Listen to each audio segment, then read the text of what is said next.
Del Evangelio según San Marcos. Enseguida, el Espíritu lo llevó al desierto, donde estuvo 40 días y fue tentado por Satanás. Vivía entre las fieras y los ángeles lo servían. Después que Juan fue arrestado, Jesús se dirigió a Galilea. Allí proclamaba la buena noticia de Dios, diciendo: «El tiempo se ha cumplido, el reino de Dios está cerca. Conviértanse y crean en la buena noticia». Hola amigos y amigas, después de haber escuchado este texto de las tentaciones de Jesús en el desierto, a nosotros nos viene cierta preocupación. ¿Cómo Jesús va a ser tentado? ¿Acaso Él no es impecable? Ciertamente Jesús no ha cometido pecado, sin embargo la tentación es parte de la dimensión humana. Jesús es hombre en plenitud y por lo tanto también fue tentado como nosotros somos tentados. ¿Solamente Jesús fue tentado durante 40 días y luego ya no sufrió tentaciones? Claro que no. Jesús fue tentado durante toda su vida. Nosotros también somos tentados durante toda nuestra vida. Por eso el número 40. El número 40, 40 años estuvo el pueblo de Israel en el desierto. 40 días, no importa si es año o días, lo importante es el número 40, que es toda una generación. Por lo tanto, la totalidad de la vida de Jesús ha sido marcada por la tentación, igual que cada uno de nosotros. La tentación no es ni buena ni mala. La tentación nos puede ayudar para que, victoriosos en la tentación, nosotros crezcamos en esta búsqueda del reino de Dios, en esta identificación como hijos de Dios. Por lo tanto, las tentaciones pueden servir para el crecimiento, ciertamente, cuando nosotros superamos una tentación y como Jesús salimos victoriosos de ella. El libro del Éxodo, en el Antiguo Testamento, se habla de que el pueblo de Israel, esto lo relata el Pentateuco, en el pueblo de Israel, cuando vivió las tentaciones en el desierto, sucumbió ante estas tentaciones.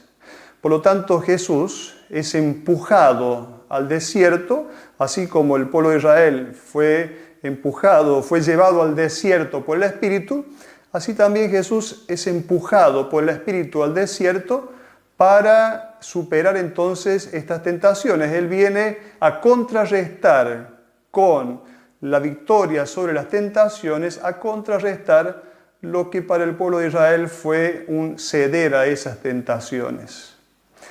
Por lo tanto, Jesús viene a hacer un nuevo éxodo después de salir de las aguas del bautismo, un nuevo éxodo que duró toda su vida.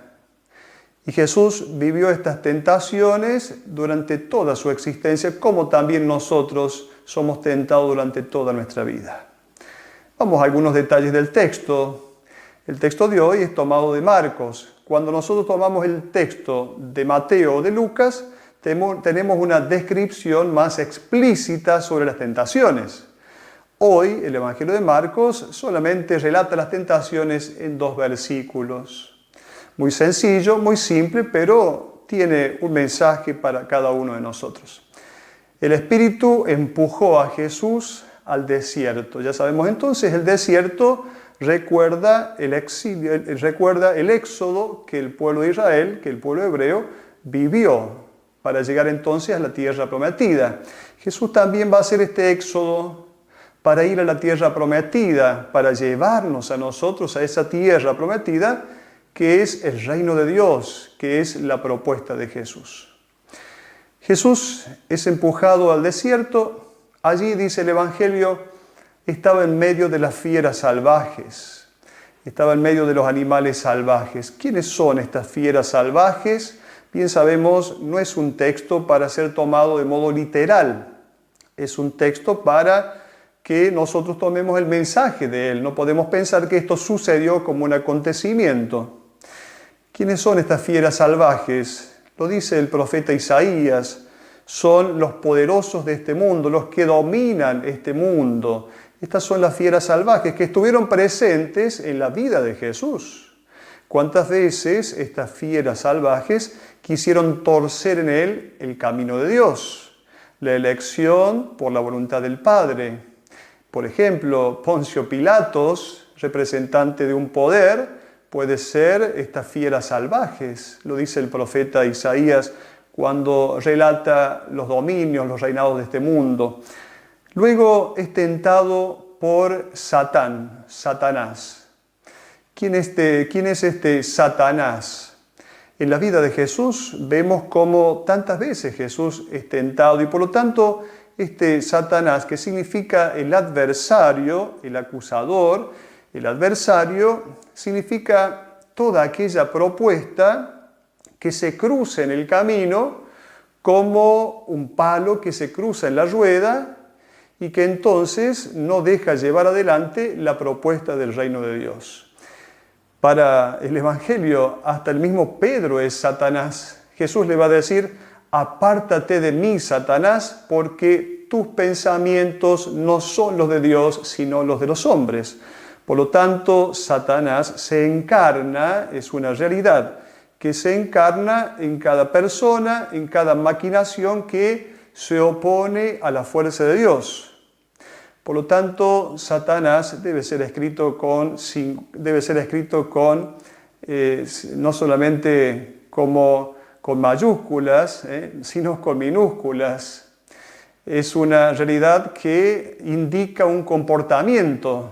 Un Satanás significa un traidor, un opositor, alguien que encarna lo opuesto al reino de Dios. Luego dice el Evangelio que los ángeles lo servían. Estos ángeles, nuevamente, ¿quiénes son? No es que Jesús haya tenido hambre y entonces los angelitos venían a darle de comer para que no muriera, no desfalleciera de hambre. Además, ya sabemos que es imposible tomar este texto de modo literal e histórico. Jesús no hubiera aguantado 40 días como nadie puede aguantar, 40 días sin comer y sin beber, al menos sin beber se hubiera deshidratado. Estos ángeles, ángel en la Biblia, en más de una ocasión señala a un mediador de la salvación. Hombres y mujeres que son mediadores, que nos hacen posible la realización del reino de Dios.